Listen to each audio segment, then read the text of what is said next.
रेगिस्तान, जहां दूर दूर तक बस रेत ही रेत होती है, न कोई साया न कोई आबाद बस्ती, बस तन्हाई, तपती हुई हवाएं और अल्लाह का सुकून देने वाला आसमान। इसी वीरानगी में एक दरवेश, एक फकीर जो दुनियावी चकाचौंध से दूर रब की तलाश में भटक रहा था, अचानक कुछ ऐसा देख बैठा जिसने उसके रूह को झकझोर कर रख दिया। वो क्या था? दूर दूर तक रेत के सिवा कुछ नहीं था। लेकिन फिर अचानक दो नकाब पोश जवान लड़कियां, नूर से चमकती आंखें, पांवों में छालों के निशान और चेहरों पर एक अजीब सी रहमत का साया। क्या ये हकीकत थी या अल्लाह की कोई रहस्यमयी निशानी? वो कौन थीं और इस वीराने में क्यों थीं? क्या फकीर ने जो देखा वो एक इम्तिहान था या फिर अल्लाह ताला की तरफ से भेजा गया कोई पैगाम? इस कहानी में है रहमत भी, रहस्य भी और इबरत भी। तो चलिए इस रूहानी सफर में हमारे साथ चलिए। नूरानपुर की वीरानी और दो अनजानी परछाइयां। नूराबाद से दूर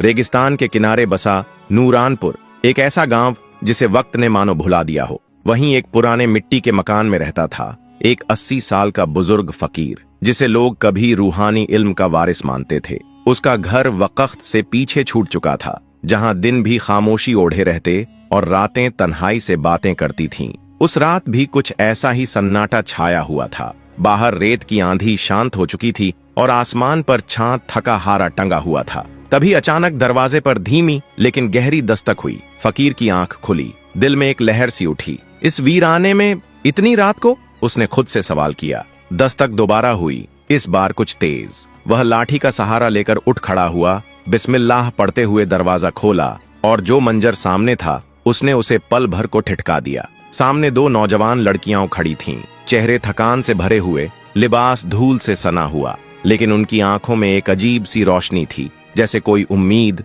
कोई तलाश। फकीर ने धीमे लहजे में पूछा, बेटियां, कौन हो तुम और इस वीराने तक कैसे आ पहुंची?